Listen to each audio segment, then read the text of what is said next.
बहुत बहुत स्वागत है आप सभी का अपने यूट्यूब पेपर हैकर में। आज हम बात करने वाले हैं क्लास 10 के छात्र जितने भी हैं, कान खोल कर सुन लो मेरी बात को, क्योंकि आपका पेपर पूरा की पूरा यहीं से आएगा। एक भी क्वेश्चन बाहर नहीं जाएंगे, मैं आपसे वादा करता हूं। जो क्वेश्चन मैं आपको दे रहा हूं वही क्वेश्चन पढ़ के जाना और पेपर को पूरा 100% करके आना, क्योंकि आप 2022 के नहीं बाकी 2023 के टॉपर बनने वाले हो। पूरा पेपर छाप दिया मैंने भाई। आपके कुछ क्वेश्चन एमसीक्यू आएंगे, मतलब कह सकते हैं कि आपके 20 क्वेश्चन एमसीक्यू पूछे जाएंगे। हिंदी का पेपर पूरा कह सकते हैं भाई लीक हो चुका है, ऐसे ही क्वेश्चन आएंगे, इससे बाहर कुछ नहीं आने वाला। आप भरोसा करिए पेपर हैकर पर। तो आप पहले दिन जब पेपर देके आएंगे ना, और ये जो पूरा मैं आपको शेड्यूल दिखाऊंगा कि भाई देखो ये क्वेश्चन फंसे हैं, तो आपको विश्वास नहीं होगा, यकीन हो जाएगा, और यहां से निकल के ना यहां आ जाएगा पेपर हैकर, आपके दिल में वास करेगा। याद रखिए, भरोसा करना है तो सिर्फ पेपर हैकर पे करना है, बाकी किसी और पे भरोसा नहीं करना है साथियों। चलो स्टार्टिंग करते हैं भाई। हिंदी के पेपर में क्या क्या बनने वाला है, तो याद रखिए कि भाई 3 घंटा 15 मिनट का पूरा पेपर होगा, 70 नंबर का होगा आपका। यहां उसने साफ साफ बोला गया कि 15 मिनट में आपको एक्स्ट्रा इसलिए दे रहा हूं कि भाई पढ़ लो पेपर को, इसलिए। उसके बाद में कह रहा है इसको 2 खंडों में विभाजित करेगा। ये कह रहा है पेपर कि भाई 2 खंडों में विभाजित करूंगा, आ और वा में। कह रहा है आ खंड को हम 20 अंकों में बहुविकल्पी क्वेश्चन देंगे, उसके बाद में बा खंड में 50 अंकों के जो विस्तृत क्वेश्चन होंगे, जैसे वर्णात्मक प्रश्न बोल सकते हैं, जैसे हमें रिटन एग्जाम के थ्रू मतलब लिख कर करना होगा। वहीं कह रहा है प्रत्येक प्रश्न के जो अंक है वो निर्धारित दिए जाएंगे, सम्मुख उसके बराबर में निर्धारित होंगे, ये बोला है। चलो हम देख लेते हैं भाई। हमने पेपर बनाया तो कुछ महत्वपूर्ण तो बनाया होगा, ये सब लोग जानते हैं। सेक्शन नंबर 1 खंड आ कहते हैं, तो हमने टोटल आपको 60 से 80 क्वेश्चन दिए हैं। 60 से 80 याद रखिए, 60 से 80 क्वेश्चन दिए हैं हमने एमसीक्यू, जिसे कहते हैं बहुविकल्पीय क्वेश्चन, ये वाले जो देख रहे हैं, ठीक है। जिसमें से 20 क्वेश्चन आपके पेपर में फंस जाएंगे भाई, गारंटी देता हूं 20 क्वेश्चन, 80 क्वेश्चनों से 20 क्वेश्चन फंसेंगे। तो आपको आज ही हमारे application paper hacker official app पर जाना है। आपका भाई बहन कोई भी है, उन्हें बताओ कि पेपर हैकर से ही भरोसा करना है।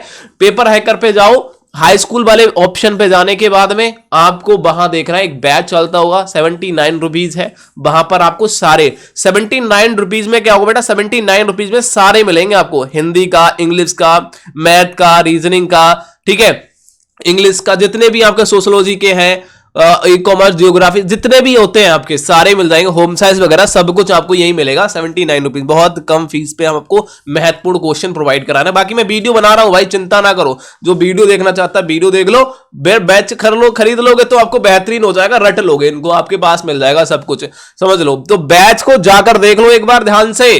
पास होना है, और मुझे कितने नंबर से होना है, आप कहोगे मुझे 90% प्लस चाहिए, मुझे टॉपर बनना है, मुझे टॉपर बनना है, ठीक है। अब मुकाबला होगा हमारे क्लास के सबसे बड़े टॉपर से, क्योंकि उसको तो पता है नहीं कि पेपर हैकर से जुड़ा हुआ है भाई। तुम जुड़ चुके हो पेपर हैकर से, तो बस यही याद करना, सब्सक्राइब करो चैनल को, बेल आइकन को प्रेस कर दो, नोटिफिकेशन बहुत जल्दी नेक्स्ट वीडियो को आने वाला है, ठीक है। तो समझ लेना, सेक्शन नंबर ए में हम देखिए, हम लगभग में इसमें 40 क्वेश्चनों को एमसीक्यू को करा देता हूं।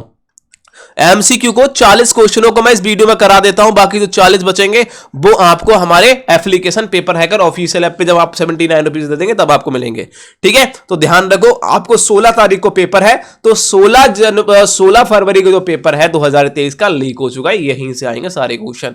तो पहला क्वेश्चन आपके सामने है, ध्यान से देखिए। पहला क्वेश्चन आपके सामने है, निम्नलिखित कथनों में से कोई एक कथन सही है, उसको पहचान कर लिखिए। मतलब पहचान कर टिक लगाना होगा भाई, कौन सा कथन आपका सही है, बताइए। इसमें से कुछ कथन दे रखे हैं, 4 कथन है। सबसे बेहतरीन, सबसे अच्छा कथन, इस तरीके से आपका एक क्वेश्चन इस तरीके से बनेगा।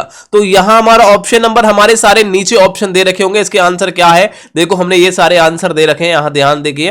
पहले का ऑप्शन नंबर 14 है, तो क्या है, तो इस तरीके से सारे क्वेश्चन आपको देखने होंगे, आंसर आपको वही मिल जाएंगे। और पहले का ऑप्शन नंबर है ए, क्या भूलूं क्या याद करूं, आत्मकथा विधा की रचना है, आत्मकथा विधा की रचना है, क्या भूलूं क्या याद करूं, जो आत्मकथा है वो किस की रचना है, विधा की रचना है। तो ऑप्शन नंबर हमारा 4 राइट हो जाएगा। नेक्स्ट क्वेश्चन है, निम्नलिखित में से बीजी कौन, जो जीवनी क्या है, तो देखो यार जीवनी हमसे पूछिए भाई, जीवनी कौन सी है, तो आपके सामने है, ठीक है। तो जो ऑप्शन नंबर रहेगा दूसरे का वो रहेगा सी, मतलब कि कमल का सिपाही। देखो मैं आपको किस लिए याद करा रहा हूं, ऑप्शनल वाले क्वेश्चनों को याद रखिए हमेशा। ऑप्शनल वाले क्वेश्चनों को क्वेश्चन पढ़ेंगे और आंसर याद करेंगे, क्वेश्चन पढ़ेंगे और आंसर याद करेंगे। और आपने इधर उधर की जितने तीनों ऑप्शन मैं बता रहा हूं ये पढ़े तो आपका माइंड पेपर में जाकर कंफ्यूज हो जाएगा कि भाई मैंने क्या पढ़ा था, अरे यार मैंने तो शाश्वत भी पढ़ा था, कमल का सिपाही पढ़ा था, तो आप कंफ्यूज हो जाओगे। लेकिन कंफ्यूज नहीं होने के लिए मैं क्या कर रहा हूं, आपको सीधे क्वेश्चन को मैं बोल रहा हूं और उसका आंसर बता रहा हूं, क्वेश्चन को बोल रहा हूं और उसका आंसर बोल रहा हूं। तो आपको याद क्या चीज, दो चीज याद हो रही है। पहला तो क्वेश्चन याद हो रहा है, दूसरा क्या हो रहा है, उसका आंसर याद हो रहा है। तो यही तो मुझे चाहिए, क्योंकि आपको पेपर में तो यही छपेंगे ना। तो महत्वपूर्ण क्वेश्चन तो याद करो यार भाई, कुछ एक्स्ट्रा मत पढ़ो यार। मैं वही बोलता हूं कि जो वही पढ़ो जो पेपर में आए। और चैनल को आपने सब्सक्राइब कर लिया होगा मुझे पता है, चलो कर लो, नहीं किया है तो भाई। कमल का सिपाही जीवनी है ये, ठीक है, याद रखिए जीवनी कमल का जो है कमल का सिपाही है। नेक्स्ट क्वेश्चन है, देखो कह रहा है बस्ती जिले के अगोना गांव में से किस लेखक संबंधित है। तो यहां से अगोना गांव से आप याद रखिए, बस्ती जिला से कभी पूछ ले बस्ती जिला से कौन सा भाई राइटर संबंधित है, तो आप सभी का आंसर आएगा कि भाई आचार्य रामचंद्र शुक्ल जी हैं। आचार्य रामचंद्र शुक्ल जी कहां से हैं, आप कहोगे बस्ती जिला से हैं। याद हो गया भाई, बस्ती जिला से कौन सा लेखक है, आपको आचार्य रामचंद्र शुक्ल है, बस याद हो गया आपको, बात खत्म हो गया। और हमने तो प्रेमचंद जी की बात ही नहीं की, तो आपको बस यही रहेगा कि बस्ती से भाई कौन है, रामचंद्र जी है। और आपको मैं प्रेमचंद जी बताऊंगा, हजारीप्रसाद द्विवेदी, काका कोलेकर, तो आपका दिल करेगा यार काका कोलेलकर है क्या है, दिक्कत आ जाएगी। तो आपको सिंपली वही क्वेश्चन याद करना है जो आंसर है। क्वेश्चन पढ़ेंगे आंसर पढ़ेंगे, क्वेश्चन पढ़ेंगे आंसर पढ़ेंगे, आंसर हो जाएगा और आपको सब कुछ याद भी हो जाएगा। ये तरीके होते हैं एमसीक्यू क्वेश्चनों को पढ़ने के। नेक्स्ट क्वेश्चन है चंद्रगुप्त किस विधा की रचना है। तो चंद्रगुप्त किस विधा की रचना है, तो आंसर देख लेते हैं। ऑप्शन नंबर चौथे का जो हो जाएगा वो हो जाएगा तीसरा, नाटक विधा की रचना है। कौन सी, नाटक विधा की रचना है। नेक्स्ट क्वेश्चन है मेरी आत्मकथा के लेखक कौन है। मेरी आत्मकथा के लेखक है डॉक्टर राजेंद्र प्रसाद। मेरी आत्मकथा के लेखक कौन है, doctor Rajendra Prasad. Next question है रासो ग्रंथों की भाषा कौन सी है। रासो ग्रंथों की भाषा की बात की गई है, तो रासो ग्रंथों की जो भाषा है वो है हमारी कौन सी है, डिंगल भाषा है। कौन सी है, रासो ग्रंथ की जो भाषा थी वो डिंगल भाषा थी। नेक्स्ट क्वेश्चन है भक्ति काल की रचना है। भक्ति काल की कौन सी रचना है, तो आप कहोगे भक्ति काल की जो रचना है वो है विनय पत्रिका, एक भक्ति काल की रचना है।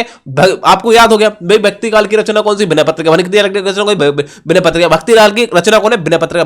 भक्ति काल की रचना कौन सी, विनय पत्रिका। भक्ति काल की, तो इस तरीके से आप याद करिए, काम हो जाएगा। यार रट रही भाई, ये रट लो, क्योंकि टाइम कम है ना, रटना जरूरी है। और आपको मुझसे सभी लोग वादा करेंगे, पेपर होते ही मुझे पेपर को सेंड करेंगे ताकि आपको इस क्वेश्चन के सारे रिव्यू करा सकूं। और जो मैंने बताया वही क्वेश्चन पेपर में आएंगे, चिंता करने की जरूरत नहीं। 16 फरवरी को पेपर आपका यही छपेगा।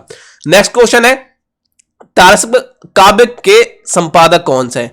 तो जो तारसप्त एक काव्य था उसके संपादक बोला गया है, उसके राइटर का नाम पूछा गया है कौन है। तो आप 8वें क्वेश्चन का लगाएंगे तीसरा, जिसे कहते हैं सच्चिदानंद हीरानंद जो अज्ञ थे वो उनको बात माना जाएगा। तो आप याद रखिए सच्चिदानंद हीरानंद, सच्चिदानंद हीरानंद, सच्चिदानंद हीरानंद, सच्चिदानंद हीरानंद, इतना याद करना है, बात खुट्टी। चलो नेक्स्ट क्वेश्चन है वन पथ पर कविता किस कृति की संबंधित है। तो किस कृति से संबंधित है, वन पथ पर कविता किस कृति से संबंधित है। तो आप सभी कहेंगे 9 का क्वेश्चन है 4, जिसे कहते हैं कवितावली से। तो आप याद करेंगे वन पथ पर कृति किससे थे, कवितावली से। वन पथ पर कवितावली से, इस तरीके से याद करिए, याद हो जाएगा। 2-4 बार याद करेंगे, याद हो जाएगा। उसके बाद में दोबारा से इस वीडियो को रिपीट करिए और सारे क्वेश्चन मुझसे पहले लगाने की कोशिश करिए। ओके, नेक्स्ट क्वेश्चन है बिहारी की काव्य शैली कौन सी है। बिहारी जी की काव्य शैली कौन सी है, तो आप कहेंगे 10 का नंबर ए मुक्त शैली है, जिसे हम मुक्तक कह सकते हैं कि बिहारी जी को हमने मुक्त कर दिया तो मुक्तक हो जाएगी। ठीक है, नेक्स्ट क्वेश्चन है हासे भाजे देखिए दूल्हा दिगंबर को पौनी जो आवे हिमाचल की उछा में। ठीक है, और सिर पर गंगा हसे भौजनी बहुजा जैसे हास ही को दंगा भयो और नंगा के विवाह में, और इस पंक्ति का रस कौन सा है। तो आप कहेंगे भैया हंसने की बात हो रही है, बार बार हंस हो रही है, तो हास्य रस हो जाएगा। श्रृंगार रस में कौन सा होता, जिसमें क्या होता, प्रेम की बात होती तो श्रृंगार रस हो जाता। अद्भुत में क्या हो जाता, जहां आश्चर्य की बात होती। शांत में क्या हो जाता, जहां भगवान से हम शांति की मनोकामना करते, भगवान जी मुझे शांति दो, तो वो चीज शांत रस के अंतर्गत आ जाता। जहां भगवान की बात आती है वहां शांत की बात आती है। नेक्स्ट 12वें क्वेश्चन को ध्यान से देखिए छात्रों, आपने चैनल को सब्सक्राइब नहीं किया तो कर लो। देखिए उसके बाद में क्या आता है, यहां ध्यान से, यहां कह रहा है कोटि कुलिस सम वचन तुम्हारा, पंक्ति में अलंकार कौन सा है? इसमें आपको अलंकार बताना है, उपमा अलंकार, उत्प्रेक्ष अलंकार, कौन सा अलंकार है? यामक अलंकार है, उपमा अलंकार है, अनुप्रास अलंकार, रूपक अलंकार है, कौन सा अलंकार है बताओ?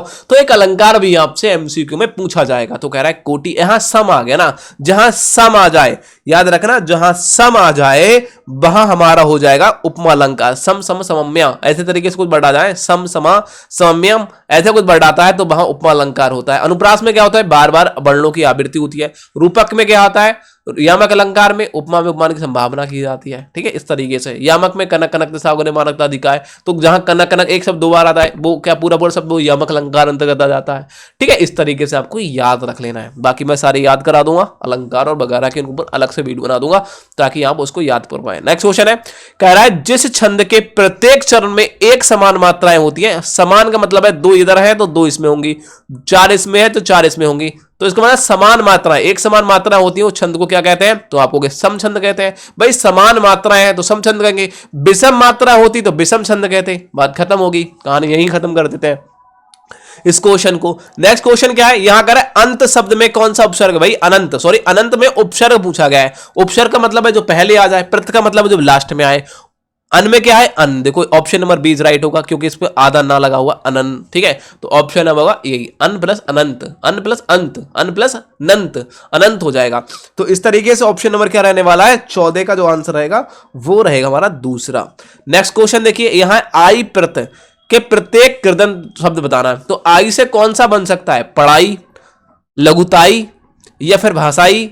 भाषाई तो नहीं सकता, भाषा होती है, भाषाई थोड़ी हो सकता है। तो यह कह रहा है बड़ाई और लघुपति, लघुताई, लघुताई तो एक वर्ड ही नहीं होता। पढ़ाई एक ऐसा वर्ड है जो बिल्कुल सही लिखा है, लेकिन बड़ाई भी आप हटा हुआ नहीं होता है। तो ये चीज कुछ वर्डों को हमें देखना है, तो पढ़ाई बिल्कुल राइट हो जाएगा, 15 का तीसरा। नेक्स्ट क्वेश्चन यहां बोला गया, ध्यान से देखिए, यहां बोला गया है पूर्व पद संख्यावाचक, संख्यावाची हो या फिर संख्यावाचक हो। ठीक है, तो पूर्व पद पहले, पूर्व का मतलब होता है पहले, कहना पूर्व प्रधान हूं मैं, कहते हैं ना गांव में, याद होगा तुम्हें, पूर्व प्रधान, पूर्व विधायक, पहले के विधायक। पूर्व का मतलब होता है पहले थे, अब नहीं है, पहले थे। तो पूर्व मतलब पहले जो आ जाए, क्या संख्या आ जाए, पहले किसमें संख्या आएगी? तो आपको गिनती, दुंगु, दुंगु समाज मतलब गिनती जहां जाए, द्वंद समाज जहां विलोम आ जाए एक दूसरे, कर्मधार समाज जहां एक दूसरे की विशेषता प्रदर्शित करे, और तत्पुरुष समाज जहां बीच में काकी के बोध हो वहां तत्पुरुष समाज होता है। मैंने आपको क्लियर कर दिया। तो यहां जहां गिनती आ जाए वहां दुंगी लगा दो, दुंगी मतलब गिनती, बात खत्म करो। 17 क्वेश्चन को देखिए साथियों, 17 क्वेश्चन में क्या है, 17 क्वेश्चन में क्या है, शिकारी का बाण हिरन को लगा। अब यहां जो बाण में रेखांकित शब्द बोला गया है, रेखांकित का पर्यायवाची मतलब बाण को हम और क्या कह सकते हैं बताओ? बाण को क्या सर कह सकते हैं, बाण को या केस कह सकते हैं, बाण को या फिर पर्यायवाची में देखनी है तुषार कह सकते हैं या फिर तरु कह सकते हैं, बताओ? 16 का जो रहेगा ना, 16 का ऑप्शन नंबर ए सर कह सकते हैं, उसको क्या कह सकते हैं? सर। बाण को हम सर कह सकते हैं। चलो यहां इसको 18वां देखो, प्रभंत्व का संधि विच्छेद बताना है, प्रभंत्व का संधि विच्छेद बताना है, प्रभंत्व का संधि विच्छेद बताना है। प्रभति प्लस एव, प्रभत्व, ऑप्शन नंबर तीसरा इज राइट होगा 18 का बेटा, 18 का तीसरा, प्रभति प्लस एव प्रतिभा कहलाता है। ऑप्शन नंबर क्या रहेगा? ऑप्शन नंबर क्या रहेगा भाई? तीसरा। यह अगर है मति का द्वितीय वचन बहुवचन के रूप में बताइए, मतलब द्वितीय वचन बहुवचन क्या होगा? द्वितीय बहुवचन क्या होगा कह सकते हैं? मति का द्वितीय बहुवचन क्या होगा? तो द्वितीय बहुवचन क्या हो जाएगा? मति हो जाएगा, और बड़ी की मात्रा हो जाएगी, छोटी से बड़ी की मात्रा हो जाएगी और दो विसर्ग लग जाएंगे। नेक्स्ट क्वेश्चन है, नदिव्या में विभक्ति और वचन कौन सा है? नदिव्या जो लिखा हुआ है उसमें विभक्ति कौन सी है और वचन कौन सा है? तो जो नदिव्या है, नदी का एक नवद्या शब्द है, वो है 5वीं विभक्ति है और बहुवचन लिखा गया है। तो ये थे कुछ महत्वपूर्ण क्वेश्चन जो आपके एग्जाम के लिए काफी प्रॉपर तरीके से याद करना है, एमसीक्यू। उसके बाद में दूसरे एमसीक्यू देख लेते हैं। इसी तरीके से हमने लगभग में 60 से 80 एमसीक्यू आपके लिए दिए हैं, जो आप इनको याद करके यही याद करना है, यही रटना है, आपको पेपर देने चले जाना है, काम हो जाएगा आपका। यहां देखिए मॉडल पेपर 2 में हमने क्या किया भैया, इसमें भी हमने 20 क्वेश्चन दिए हैं, क्योंकि आपको 20 ही क्वेश्चन तो आते हैं। हमने क्या किया भाई, 20 क्वेश्चन तो आपको याद कराना है, क्योंकि किसी तरीके से कराए, तो हमने 60-80 क्वेश्चन दे दिए आपको, 80 क्वेश्चन दे दिए कि भाई 80 क्वेश्चनों को रट लो, 20 क्वेश्चन आपके फंस जाएंगे। तो यार कुछ तो करोगे ना, एप्लीकेशन को डाउनलोड करो, पेपर हैकर ऑफिशियल ऐप को। कोई दिक्कत है तो आप इस फोन को उठाओ, कॉल करो, किस नंबर पे, आप कहोगे 703737 और 3278 और 38। आप इस नंबर पर कॉल करो कि सर सूरजराज बोल रहे हैं, हाँ बोल रहे हैं। उनसे कहो कि भाई मुझे एप्लीकेशन में एंट्री नहीं हो रही है या कोई समस्याएं आ रही हैं, तो आप वो उसकी निवारण हम करेंगे। और उसको पहले आपको कोई समस्या आएगी तो सबसे पहले आती भाई, आप लॉगिन के जगह पे आपको नीचे एक लॉगिन बटन आएगा और नीचे आएगा रजिस्टर का। आप पहली बार हमारी एप्लीकेशन को डाउनलोड किया है तो आप रजिस्टर बेल बटन पर टच करेंगे, अपना नाम, पता, पिन कोड वगैरह जो भी है। पासवर्ड में आपको 2 तरीके के पासवर्ड होगा, पासवर्ड और कंफर्म पासवर्ड।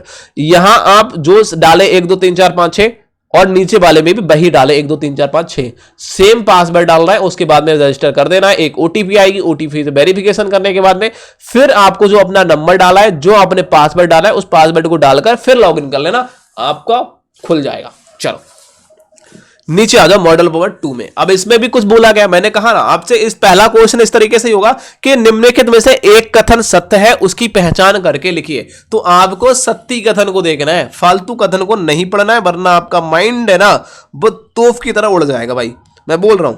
आप देखो क्या करना है। यहाँ पहला क्वेश्चन, पहले का क्या है, दूसरा, शिक्षा और, यह कह रहा है शिक्षा और संस्कृति डॉक्टर राजेंद्र प्रसाद की रचना है। ये क्या है, शिक्षा और जो संस्कृति है ना वो डॉक्टर राजेंद्र प्रसाद की रचना है। पहला क्वेश्चन क्लियर हो गया। चलो उसके बाद में नेक्स्ट क्वेश्चन को चलो। यहां है त्याग पत्र के लेख, यहां लेखक होगा, यहां लेखक होगा।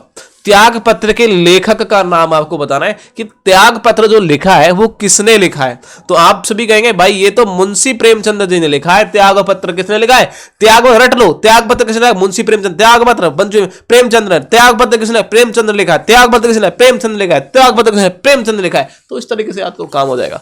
नेक्स्ट क्वेश्चन कह रहा है उसने कहा था किस विधा की रचना है। कह रहा है उसने कहा था किस विधा की रचना है। किसने लिखा है भाई, उसने कहा था, बताओ किस विधा की रचना है। कहानी की है, आलोचनात्मक की, उपन्यास की, यात्रा व्रत की है। आप सभी का आंसर आएगा भाई ये तो कहानी की है। किसने लिखा है भाई, किसने कहानी लिखी है, याद रखो किसने कहानी लिखी है। आपको मैंने तो समझ रहे ना, तो किसने कहानी लिखी है, आप कहोगे कहानी है। कि विधा कौन सी रचना है, आप कहोगे कहानी की विधा की रचना है।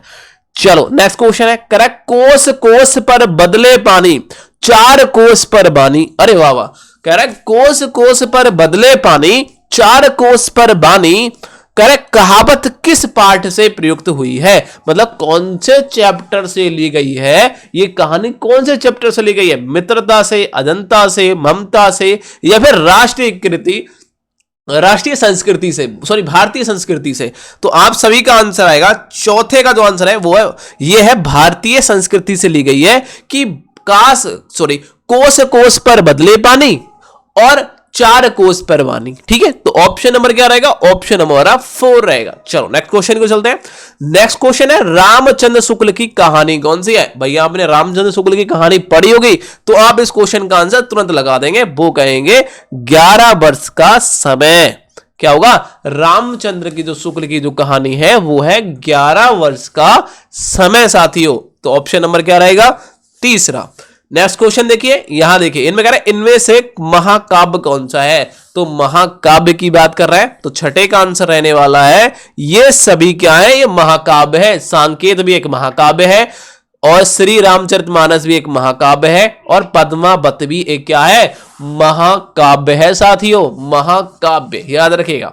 नेक्स्ट क्वेश्चन क्या, अब आगे से आप पद्मावत के लिए, श्री रामचरितमानस के लिए और सांकेत को एक महाकाव्य के नाम से जानेंगे। ओके, इसको याद रखेंगे। चलो नेक्स्ट क्वेश्चन है, वीर गति काव्यों में सर्वाधिक प्रसिद्ध और लोकप्रिय काव्य कौन सा है। आपसे कहेगा कि वीर गति काव्यों में जो सबसे प्रसिद्ध है और सबसे लोकप्रिय है वो कौन सा काव्य है, ये मुझे बता दो भाई। कोई तो होगा इंटर में, हाई स्कूल में जो बताएगा।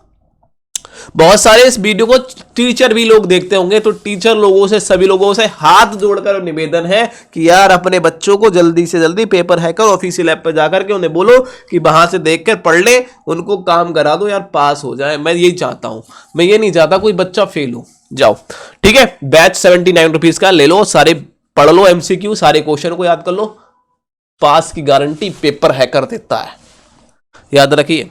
यह कह रहा है वीरगति काव्यों में सर्वाधिक प्रसिद्ध और लोकप्रिय काव्य कौन सा है, तो आप कहेंगे पृथ्वीराज रासो है क्या।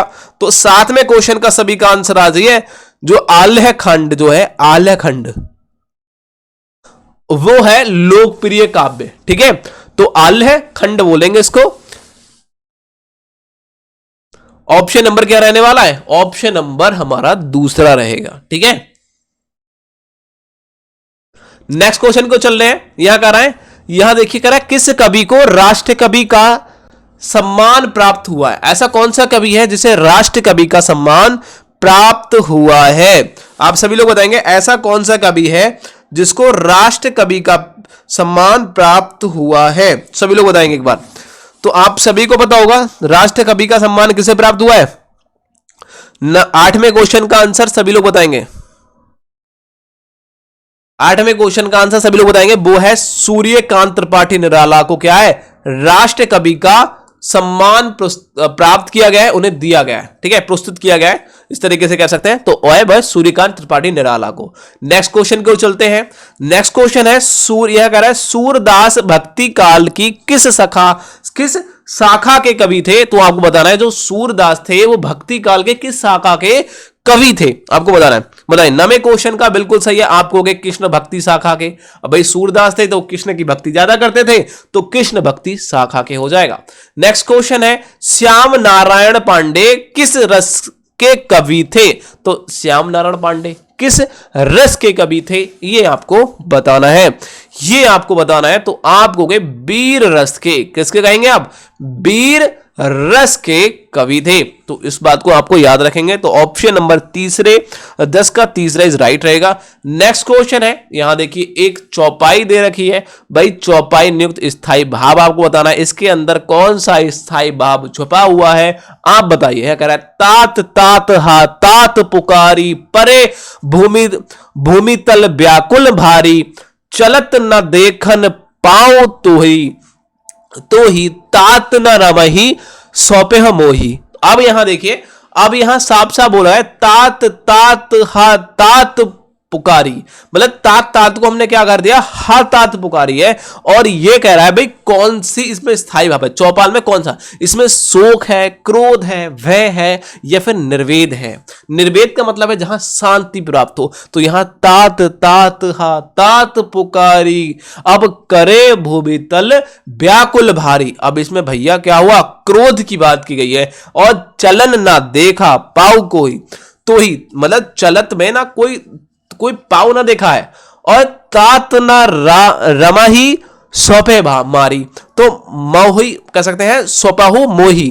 तो यहां जो रमोही की बात कर रहा है, तो यहां जो एक राइट आंसर रहने वाला है 11वें क्वेश्चन का, वो रहेगा ऑप्शन नंबर बी शोक। साथ ही साथ में शोक की भी बात की गई है, तो यहां क्रोध की बात नहीं करेंगे, क्योंकि यहां क्रोध मतलब यहां क्रोध तब बात करते हैं जब यहां क्या कर देते हैं, आंखों का लाल पीला होना होता है, लेकिन ऐसा कुछ नहीं हुआ है, ठीक है। और या फिर हमारे मुंह से कुछ अधिक दांतों का मिश्रण वगैरह बढ़ होता, तब यूज करते हम क्रोध को, ठीक है। तो यहां हमारा होगा शोक, मतलब हमें क्या करा, कुछ एक आश्चर्य, मतलब शोक हो गया, करुण रस हम कह सकते हैं। इसके अंदर कौन सा रस है, करुण रस है। और इसका भाव क्या है, स्थायी भाव क्या हो जाएगा, शोक हो जाएगा। मतलब तात तात हा तात पुकारी, मतलब भैया दौड़े दौड़े गए और हा ये क्या हुआ, पुकारने लगे, तो ये क्या हुआ, शोक हो गया हमें। तो यहां कुछ वर्डों का यूज किया गया है।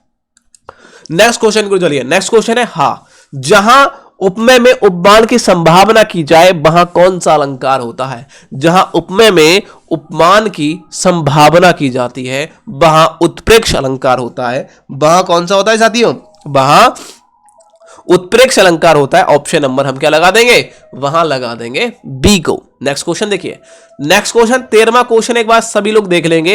एक यहां भी हमें छंद दिया गया है और छंद की पंक्तियों को कभी पढ़ते नहीं है साथियों, छंद की पंक्तियों को भी पढ़ते नहीं है, उनको सीधे सॉल्व करते हैं। सॉल्व करिए। कह रहा है एक एक एक एक एक एक एक दो एक। अब गिनिए 1 2 3 4 5 6 7 8 9 10।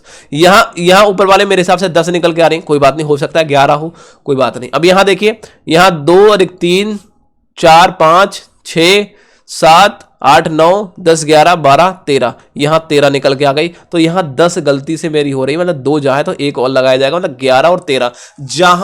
जहां छंद में पहले चरण में 11 दूसरे में 13 हो, उसको क्या कहते हैं, उसे क्या बोलते हैं। अब देखिए और नीचे और चले जाइए, उसके बाद में इसको भी देख लीजिए। 1 2 1 2, मतलब 1 2 हो जाएंगे, ये 2 4 5 6 7 8 9 10 11, यहां भी 11 है भाई। यहां देखिए 2 3 4 5 6 7 8 9 10 11 12 और 1 13, यहां भी 13 है। तो मतलब पहले में 11 दूसरे में 13 हो, उसमें कौन सा छंद होता है ये आपको बताना है, छंद बताना है कौन सा है। ठीक है, ये मुझे बता दो एक बार। हाँ सभी लोग बता दो एक बार कमेंट सेक्शन में। 13वें का आंसर जो रहेगा वो ऑप्शन नंबर ए का रोला छंद है भाई। कौन सा, ये रोला बोलेंगे इसे, छंद कौन सा भाई, रोला। लेकिन मेरे हिसाब से 13 और दूसरे में, पहले में 13 दूसरे में, हाँ 11 13, तो उसे हम सोरठा बोलते हैं। लेकिन ये थोड़ा कंफ्यूजिंग कर रहा है भाई, रोला हो रहा है इसमें, मतलब 4 रोला में तो ऐसा होता है ना, मतलब ये तब ये मान होता। देखिए रोला में क्या होता है, पहले ऊपर की दो, जो ऊपर की दो होती हैं वो सोरठा होता है, नीचे की फिर 2 4 होती हैं, 6 पंक्तियां होती हैं इनमें टोटल। ठीक है, फिर वो कुंडली के आधार पर, मतलब कुंडली और रोला ये चीज है ना, तो रोला इसमें आ जाएगा, ऑप्शन नंबर ए कहेंगे, वरना ये पहला। और इसके जगह पर कोई सोरठा होता ना, सोरठा, ठीक है, तो सोरठा लगाते थे, दोहा और सोरठा। तो दोहा में क्या होता है, सोरठा में 11 और 13 मात्राएं होती हैं, और दोहा में 13 और 11 मात्राएं होती हैं। तो ये चीज आपको याद रखनी है। ठीक है, तो रोला इसलिए उन्होंने लगा दिया। ठीक है, रो मत चुप जा, मतलब रोला का मतलब होता है रो मत चुप जा, रो मत रो मत चुप जा। वैरमे में बारात करते तो 15, मतलब 12 और 15 होते हैं। इसमें क्या होती है, पहले में 12 हो और दूसरे में 15 हो तो वैरबे, और वैरबे बोलाते दोहा में ये होता। लेकिन यह छोटा होना चाहिए, पंक्ति इसमें जो है ना उन्होंने गलत दी है भाई, मेरे हिसाब से तो गलत है। और बाकी रोला में तो ये होता है ना, रो मत चुप जा, रो मत चुप जा, 24 मात्राएं, प्रत्येक में 24 मात्राएं होती हैं। इसमें एक बार नोट करिए, क्या यहां से लेकर यहां तक मात्राएं 24 हैं, तो आपको 11 और 22 23 24, बिल्कुल 24 मात्राएं हैं। इसमें भी 24 मात्राएं हैं, तो यहां से लेकर यहां तक भी इसमें भी 24 मात्राएं, तो बिल्कुल सही है, ये रोला होगा कि रोला में प्रत्येक स्वर में 24 मात्राएं होती हैं। वैरबे में पहले में 12 दूसरे में 11 होती हैं, क्योंकि यदि ये रोला है, इसके साथ साथ यदि सोरठा होता, इसमें एक ऑप्शन सोरठा होता, तो हम सोरठा को लगा देते। दोहा में क्या होता है, दोहा में 13, दोहा सोरठा को उल्टा होता है, तो वही लगाना है। तो सोरठा में 11 12 11 13 होती है, इसमें 13 11 होती है।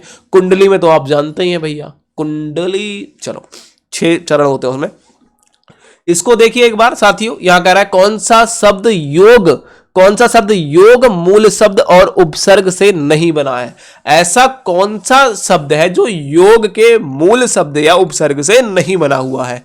तो वियोग, योग आ गया लास्ट में, सहयोग भी है, योगदान भी है, और उपयोग, यहां कह रहा उपसर्ग से नहीं बना है। उपसर्ग होना चाहिए, उपसर्ग मतलब आगे लगकर ना बना हो, उपसर्ग से ना हो, आगे लगकर ना हो। तो आपका सही जो आंसर होगा 14वें क्वेश्चन का वो होगा तीसरा, जिसे कहते हैं योगदान। एक क्या है, जो उपसर्ग से मिलकर ना बना है। ठीक है, उपसर्ग से नहीं बना है वो है योगदान। ठीक है, बाकी सब देखिए, ये बना हुआ है, ये बना हुआ है, ये बना हुआ है। ठीक है, चलो नेक्स्ट क्वेश्चन को चले। नेक्स्ट क्वेश्चन है, यहां देखिए, यहां बोला गया है महत्व शब्द में जो तत्व देख रहे हैं, प्रत्यय लगाकर शब्द कौन सा बना है। महत्व है, इसमें प्रत्यय शब्द लगाकर शब्द बनता है, या फिर बनता कौन सा है आपको ये बताना है। तो ये यदि हम इसको देखिए इस तरीके से हम इसको लिखें और प्लस आधा त और व लगा दें, तो ये कौन सा शब्द बनेगा, ये हमसे बोला है। तो यहां देखिए महत्ता बन जाएगा, महत्व बन जाएगा, या फिर महत्वता बन जाएगा, या फिर महत्व बन जाएगा। इसमें कौन सा शब्द होगा, आप सभी लोगों के पास 15वें क्वेश्चन का आंसर सटीक देंगे तो आपको महत्व कुछ इस तरीके का बन जाएगा, इसको जोड़ करके। तो ऑप्शन नंबर 4 इज राइट होगा। चलो नीचे को चलते हैं। 16वां क्वेश्चन बोला गया है, यहां कह रहा है शक्ति और आसक्ति का समस्त पद कौन सा है? शक्ति और आसक्ति का समस्त पद बोला है, बताइए शक्ति और आसक्ति का समस्त पद कौन सा है?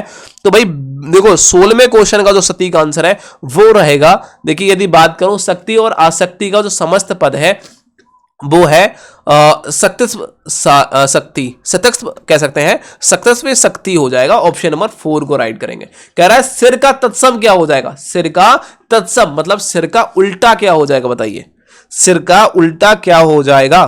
तत्सम का मतलब होता है सिर को हम पहले संस्कृत भाषा में क्या बोलते हैं? तत्सम का मतलब होता है संस्कृत भाषा में सिर को हम संस्कृत भाषा में क्या बोलते हैं? तो मस्तिष्क बोलेंगे, ये हमारा राइट हो जाएगा ऑप्शन नंबर 3। ठीक है 17 का हो जाएगा, सॉरी 17 का सिर बोलेंगे, मस्तिष्क नहीं बोलेंगे। विज्ञान की भाषा में मस्तिष्क बोलते हैं, इसको हम सिर बोलेंगे। संस्कृत में हम क्या बोलते हैं? सिर को इस सिर को सिर बोलते हैं। ठीक है तो बड़ा श हो जाएगा इसमें। बस यहां बोला गया है मात्रज्ञा, जो मात्रज्ञा है, मात्रज्ञा में संधि विच्छेद बताना है। मात्र प्लस आज्ञा मात्रज्ञा होता है, मात्रा प्लस आज्ञा मात्रज्ञा होता है, व्रत प्लस आज्ञा क्या होता है? आप सभी बताएंगे। 18वें का हो जाएगा ऑप्शन नंबर 4 मात्र प्लस आज्ञा। ता के नीचे रा लग जाएगा, याद रखिए, तभी ये रावण आधा ता भी बनकर ही रा बनता है, तो इस तरीके से याद रखिए। तो मात्र प्लस आज्ञा मात्रज्ञा हो जाएगा। नेक्स्ट क्वेश्चन है, बोलिए। यहां कह रहा है,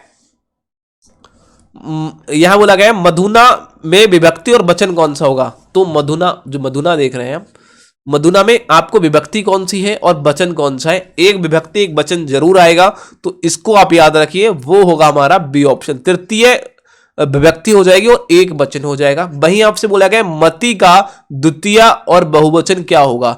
द्वितीय और बहुवचन क्या होगा? तो आप कहोगे द्वितीय बहुवचन होगा मति का, वो होगा मतिया, बड़ी ई की मात्रा। ये बहुत ज्यादा पूछा जाता है पेपर में, समझ लो। मैंने आपको 40 क्वेश्चन क्लियर करा दिए, बाकी आप देखो तीसरे क्वेश्चन को मैं बैक यहां दिखा रहा हूं, मॉडल पेपर तीसरा देख लो, यहां भी आपको 20 MCQ मिलेंगे देखने के लिए। मैं फटाफट आपको दिखा देता हूं और आपको हमारे एप्लीकेशन पर जाकर इस PDF को देख लेना है साथियों।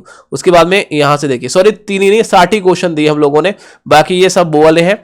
तो 60 क्वेश्चन हमने दिए, मैं गलती से बोल रहा था आपसे, टोटल 60 क्वेश्चन दिए हम लोगों ने। 60 क्वेश्चन MCQ दिए हैं, जो आपको पेपर 16 तारीख को 16 फरवरी को जो है वो आने वाले क्वेश्चन है। आप इतने क्वेश्चनों को याद कर ली, बाकी हमारे प्ले स्टोर पर जाकर के हमारे एप्लीकेशन को डाउनलोड कर लो, चैनल को सब्सक्राइब करो, दोस्तों को शेयर करो। बाकी मिलेंगे नेक्स्ट वीडियो में। हो सकता है मैं इस जो 20 बचे हैं वो आपको लास्ट दिन बता दूं, लास्ट दिन में डाल दूं, ठीक है। बाकी चैनल को सब्सक्राइब करके रखिए और एप्लीकेशन को जाकर इंस्टॉल कर लीजिए, वहां पर जाकर के सारे पेपर जो हो रहा है इंग्लिश, हिंदी, सोशियोलॉजी वगैरह सबके आप इंपोर्टेंट क्वेश्चनों को देख लीजिए। Thank you, take care.